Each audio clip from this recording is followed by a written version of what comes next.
So what we're talking about is Attack the Block, which is from 2011, directed by Joe Cornish. South London teenagers defend their neighborhood from malevolent extraterrestrials, which is like such a little baby version of what it is. Yeah. It's a group of kids in London who come from like the lower class neighborhoods and live in like a block, which is like a housing unit that just has a bunch of people who have the same income bracket, essentially. And they're just a bunch of like little like hoodlum kids who are getting up to no good because that's what they do. And then aliens are there. Yeah. But of course the aliens aren't just aliens, like as far as like when you're reading into it, which is what I can dive into. But I really, really enjoyed it. It has John Boyega in it as a baby. Yeah, he was really young. I was like, wow. He did such a great job. Yeah, he was a fantastic actor, even just words, young. Yeah. And I was, like, compelled every time he was on screen. Yeah. Nick Frost is in it, and he's just, like, awkward. But he, like, every time he's there, it's, like, nice to have him. And it's quick, like, honestly was, like, instantly a favorite. Like, it's like a top. You have this, like, alien invasion thing happening, and there's this whole extra commentary about like society and like issues with police, and then also issues with like classism and all this other stuff happening, like all layered in between like these brutal fur glow murder aliens killing all these people. So it's like this really interesting like social commentary while also aliens are happening. Yeah. Which leads us into my section. Gabe, say words. Yes. So, yeah. There's a lot. So I wanted it to be, like more relaxed, and every time I'm always like, oh, I'm only gonna have like 2 things to say. I'll just like find a thing, like, oh, what am I gonna talk about? I'll just talk about like a thing or 2, and then I start writing, and I'm like, oh yeah, aliens mean so much things. Everything means everything all the time. So we have discussed previously how aliens represent different things, or based on like the goals that they have in the time period in which the films are created. Yeah. They represent certain things, which is just like normal, right? So like in the past we've talked about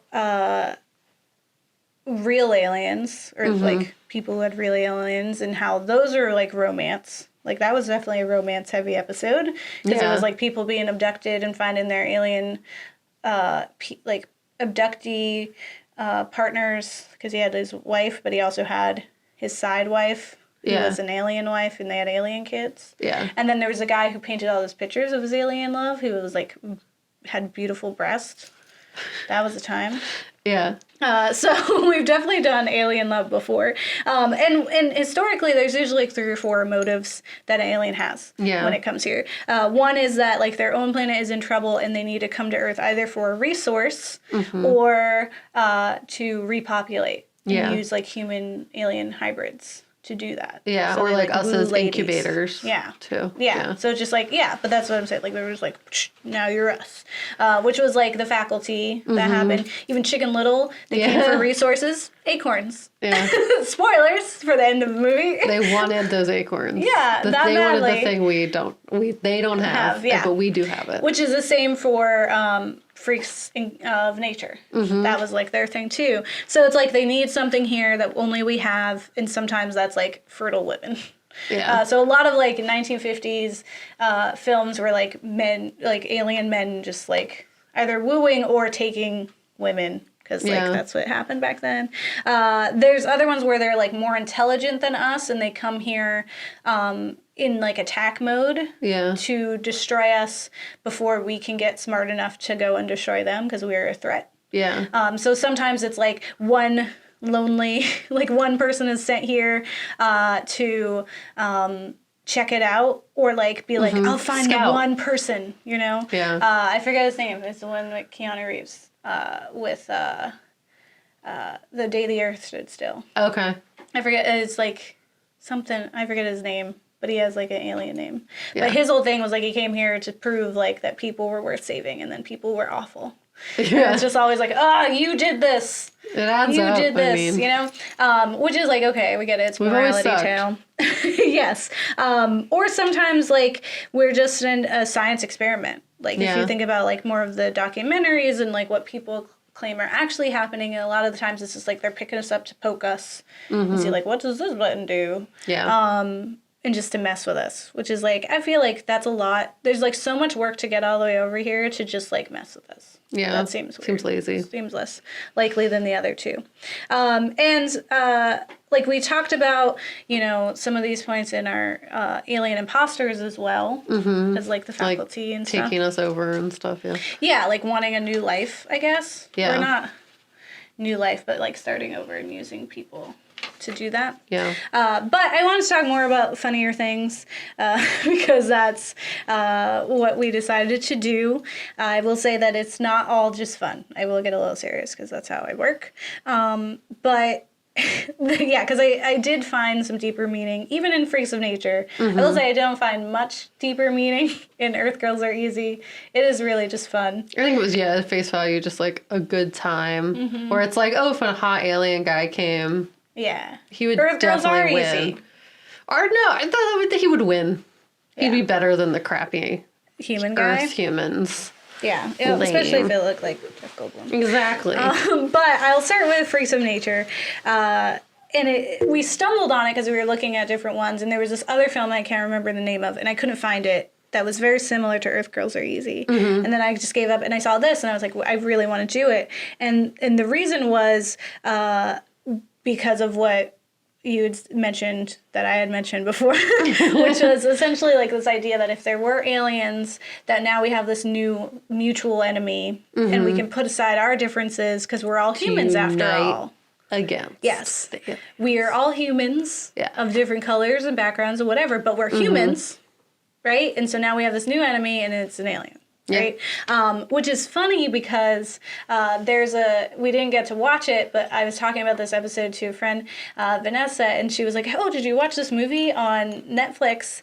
And it's like the Time of Extinction or something like that. And it's literally, so this is going to be spoilers for that film, but it's two of our episodes put together. So it's last week's episode and this one, where it's like this alien invasion and they're all running and they're scared and there's these scary ships and they come out in their suits. And then at the end, there's like a reveal where they open up their things, and it's kind of like Planet of the Apes type, where they open it and then it turned out it was people that had left Earth because they messed it up, and they left behind their clones. So the clones were the protagonists that we were following, and that the antagonists were just our regular people.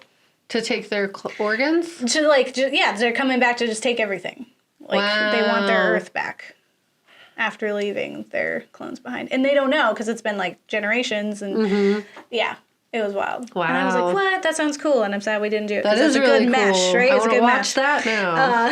But I just like the idea that like we all rally together Independence Day style, where it's just like, we're Americans now. We're all Americans or something. I don't know. Well, that's why they say like war is a great uniter if like you're having a lot of on the ground issues. Yeah. It's the same idea. Yeah. Is that we just need a common enemy. We will rally. And like governments will do that intentionally so that people come together. To get the populace to fall in line, essentially. Yeah. But I think like the thing about this film, so what I thought was interesting was, that they kind of advertise it like, oh, we all got along ahead of time. Yeah. And then the alien showed up and everything was wrong. But the thing was, like, they didn't really get along. They weren't attacking each other, but it was kind of like a world where it's like we don't see color type thing. Yeah. Where it was more about like we just kind of existed near each other. Yeah. But clearly separate. There was a lot of like harboring of like resentment and anger towards people, because it just took one incident to boil up. So they were all just kind of like coexisting reluctantly because they had to. And so it really did take, like literally that's the whole plot is like now they're stuck together and they're even like blocked off from each other because they're so angry with one another. But as soon as they start banding together and using their like powers for good, then they can rise up against it. But one of my favorite parts of this is that we have this cliche scene where the alien is just like, I only came here for the riblets, which is like this like gross kind of like McRib type sandwich they have, which is made of clearly fake and altered meat. Yeah. And the zombie who has the most brains is the one who's just like, you guys are idiots. It's just chemicals and it's bad for you. And of course, these aliens want it. And he does this whole lecture. Like the alien does this big lecture where it's just like, you are all busy fighting each other and you could just come together and we didn't start the fire, and he's all quoting all this stuff. And like usually there's like a moment like that in an alien film where everyone's like, oh my god, yeah, we can learn from this lesson. But they're like, honestly, they're just like, F you. Like, how dare you tell us, like, come in here and mess with our lives and then tell us we're the jerks and that we're doing things wrong. Like, let us to our own devices. Like, who are you to come in here and tell us our lives are wrong? Yeah. And I loved that reaction because I was just like, it was going against, like, the norm of, like, it's just like, no, you know, yeah, we all suck. And now we realize that, and we're fine. And that was really cute. It's just like, yeah, I think it was surprising, right? Because there are, and I won't go all the way into them because I want to cover Attack the Block a lot more. But there's a lot going on that's like about identity when you think about the vampire girl and like this whole conversation about like virginity and like loss of that and like a loss of innocence with that whole thing. There's racism, which is just, you know, talking about any different supernatural race that you have and the way that they're all treated differently. Capitalism with the Riblets and with Dennis Leary's character and how that happens. But also like classism where you have Dennis Leary's character and then you have the zombie boys family and how they're like the working class and how they're like, you just have to work until you're dead. Right? And it's just like, that's just how it works. And also like the family, it's about family as well. Yeah. And like, you know, loving one another and despite flaws and coming together and that, which was really beautiful. And it was like funny. It poked fun at itself and that was really fun. Yeah. It was a good time. Yeah. But now let's hop over to my actual favorite now. And yeah, because, you know, Freaks of Nature is fun, but it's no Attack the Block. Right? In that, it was a breath of fresh air. Because, like, we were just having fun, and then we had just come back from things that are super serious, and we have this film that's, like, so leisurely on purpose. Yeah. You know, like, purposeful in the way that it kind of approaches really intense subjects. And they're just like sprinkled in there, and some of the like the most beautiful and impactful things that are happening when there's no aliens around. Yeah. And it's like phenomenal. Yeah, no, I totally agree. It's like the coolest thing. So in this film we have like it starts out where our heroes, like our protagonists, are acting rather villainously. They are stalking. It's just a group of children who are stalking and clearly making uncomfortable the 13th Doctor. And you can see like from her reaction and the way that she's like already kind of like predicting this, that this is a common occurrence. Yeah. That this happens all the time. And so they're trying to rob Jodie Whittaker, presumably because she hasn't figured out how her timey-wimey doctor powers have worked. So she's not there yet. She'll get there. Yeah, it's just like an interesting dynamic to set immediately. That like, but you know right away that they're children. Yeah. Then this like alien thing happens. This alien crashes through the sky. It injures our main character and Moses, played by John Boyega. And then he, as like a young boy who's trying to prove himself, would do, goes to fight them. Yeah, he's trying to be cool. And so they go and they fight it and they injure it and they kill it. Kill it, and then they're like gloating, bringing it around town, which is fine. That's just like a kid thing to do, right? To an alien, I guess. Yeah, I mean, ideally like, you know, not to like an animal. Yeah, but I mean, like these kids, like that was like clearly like they were like going into like the girls and stuff like this cool thing we found. We fought it. It's from space. Yeah, you know, like they look how tough we are. We've defeated the alien invasion. Yeah, and like there's like two younger kids, Probs and Mayhem, who they make fun of. Cute. They make fun of all the time, but they are just like essentially little like mimics, and they're walking around and they're trying to prove themselves to them as well, and they're holding their own. They were really cute. But they end up going back to the block, which is like this like lower income kind of area, this building, and it turns out that the doctor also lives there, who's a nurse in this.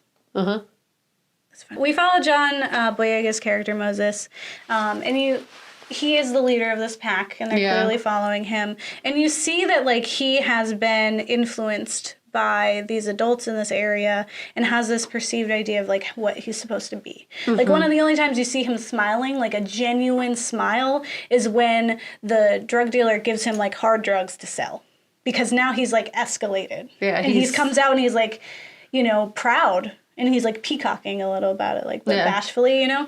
And, that's, like, the first and, like, really only time you see him smile. Yeah. Well, because he feels proud of himself, you know, that he was able to, like, reach that level. Yeah. But that says, like, a lot. Like, that's, you know, very defining of this character already. Like, this is a kid who really values literally just, like, you know, selling drugs. Because that is a status. Well, yeah. And it's also, like, if you think about it, so, like, I work in after-school programs where they say, like, if there is a place where after-school programs don't exist, where kids can't build, like, a sense of community in, like, a school or, like, a place where, like, they feel comfortable, they'll find places where they feel like people value them and, like, comfortable, and then that they can build, like, camaraderie and, like, have a club. The club is the situation he's in because there's not other options available because no one funds schools, and in low-income spaces, like, that, there's not enough money to give to programs that would be doing positive things. Yeah. Well, it's like cults, right? It's like you're going to find someone who's going to understand you. Yeah, and, if you do, no matter how bad it might look, if the benefit is that you have a community and you have people who understand you and love you unconditionally, or at least to your perception, then, like, you're going to go for that. Yeah, I mean, it's just natural. It's human. Yeah. And I think, like, so we see, you know, these kids, like, it's playful in the beginning, right? Where they see the aliens start to come down, like, we're going to go get some more. Well, because they're very much kids. They're just kids in this situation that have very real situations also going on. Yeah. But we see all of the different, like, kids run in and getting, like, their odds and ends, like, weapons. Like, one kid has, like, a katana. And then, like, another has fireworks. And they have just, like, all these odds and ends of things. And we never do see Moses' house during that montage. We just see these kids. And there's, like, the one who's, like, always calling his mom because she's wondering where he is. And we saw the young girls and stuff.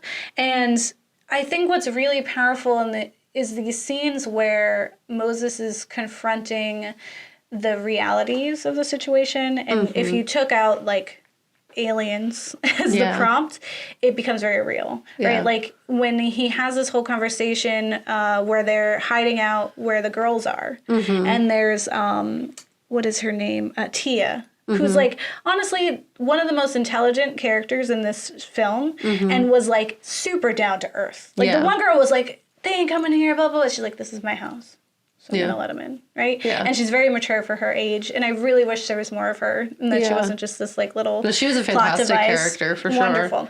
And so, like, there's this whole scene where they're, like, holed up together, and as his, like, friends are, you know, like, sitting around together, it's revealed that they had robbed the doctor because she's there with them, and Tia's, like, very, very disappointed, and it's just very much like, oh, are you serious?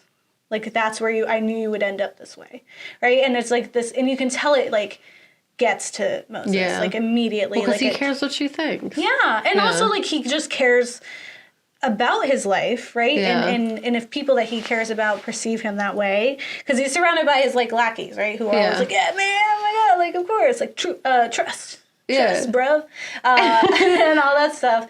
And that's just, like, a really influenceable age too. Like, you care what people think at that age. Like, you want to be cool. Yeah. And it's hard to please everybody. Yeah. In that situation. It's like, you want her to think you're cool, but you also want your friends to think you're cool. Yeah. And it's tough. And there is, like, so after this moment, there is a lot of, like, where his friends are kind of, like, dropping like flies at this point. They are dying. And she essentially is just like, it is your fault. Like, you came here and now they're dead. Like, it is you did it. Like, you showed us that thing you killed earlier, and now people are dead. And they're only coming after you. And it's like this moment of realization. And when you think about it, like, if we just took, like, him going and selling drugs, right? Like, he's taking them kids with him. Like, they're following him. They were there with him to rob. They're there to put him up. So if he got into that scene, those kids are in that scene. Yeah. You know? So it is essentially like he would, like, if we take aliens out of the situation, he got them kids killed. Right? Yeah, from them, like real following life, him. Right? Yeah. And so it is this time where you see that. But there's a lot of times where we're seeing how young he is, too. Yeah. Like, one of the best scenes for that is where he's trying to, like, apologize in the best way he knows how. Where he says to, her name is Sam. I'm just going to keep calling her the doctor.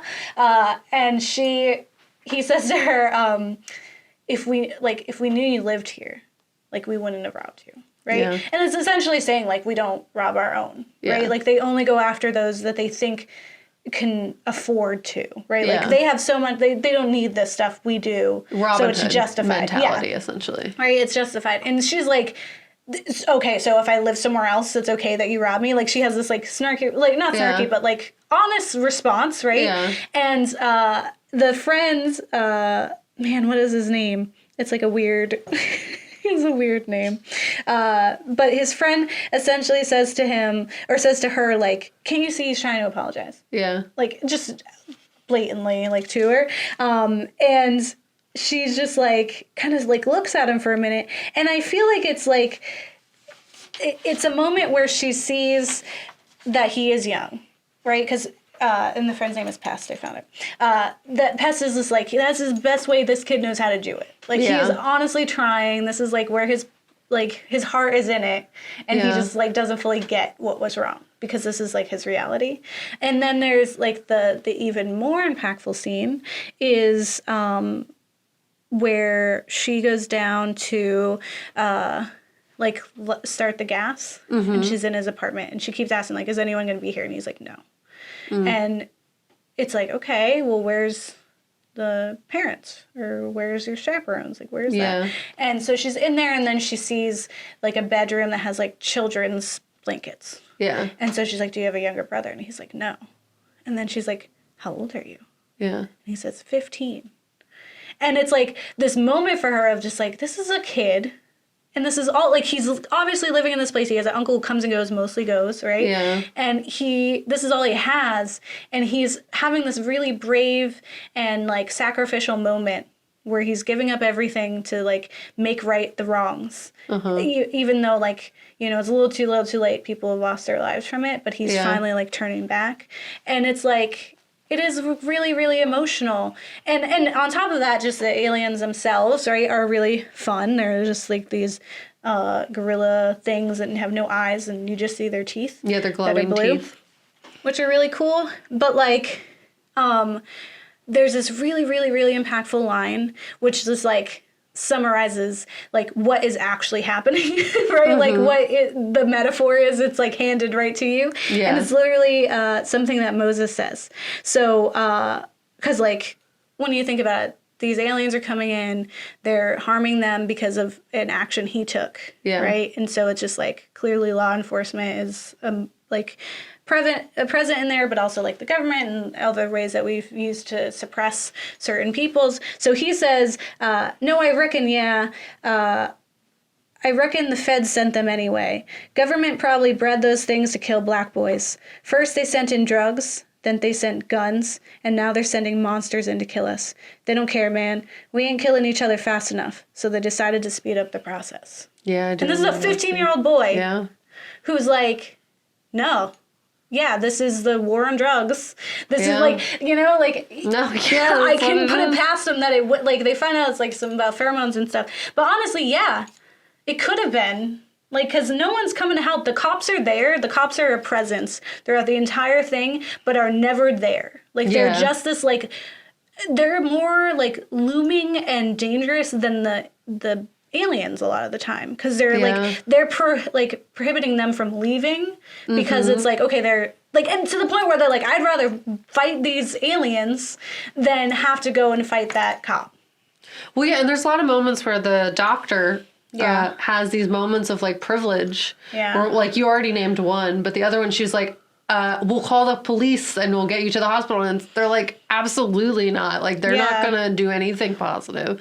And it's like, and also just, I feel like her not understanding that he was trying to say sorry or that, like, they are children. Yeah. Like, just really seeing them as thugs, essentially, who had tried to rob her. Just, like, really, she was very great at showing, like, the privileged end, even when she is in the same housing unit. Yeah. And how she is just not on the same page. Yeah, she's still better than those boys. Yeah. Because she didn't live there her whole life either. Yeah. And she's not impressionable. And like, there's like her when she goes to see her friend and they're like, you need to call the cops. And she's like, they're monsters. And it's like, it's funny because it's like, we're put into face to face with real monsters. Mm-hmm. And so it's like, look, that's a monster. Or the guy who tried to shoot us because he thought we, like, stole his drugs. That's a monster. Like, we're just kids. Yeah. And I think, like, I think her seeing them for what they were was a really great... Like, having her there was really awesome to kind of see that parallel and to see the growth from all of them. Mm-hmm. But it was so much more than what it was. And I really, really loved it so much. And there's just, like, that beautiful... Like, there's that scene where they're arrested, right? And you're just like, of course. Yeah. Right? Like, but... They're cheering his name, and he finally smiles again. Yeah. Right? He's getting that recognition, but this time it's like, because he is a hero this time. Yeah, he did something positive. He really did it. And so he can smile, and this time we can be, like, happy that he smiled. And it's so genuine. And it's like, you can tell it's, like, from a kid who doesn't ever get to do that. Yeah. And it was beautiful. Yeah. Yeah, all I'm saying is trust, bro. Yeah. Trust, bro. Yeah. Allow it. Allow it. That's what he said. Yeah. It was so cool. It's so fun. I love that they were like cool kids. Like, no, they were great. It was a very fun time. I just like happened to be watching it with you. Like, it wasn't even for the podcast. And then we were just like, oh wow, look at that. Look, it fits. Yeah. So if it fits, I'm glad we watch it. We sits. Mm-hmm.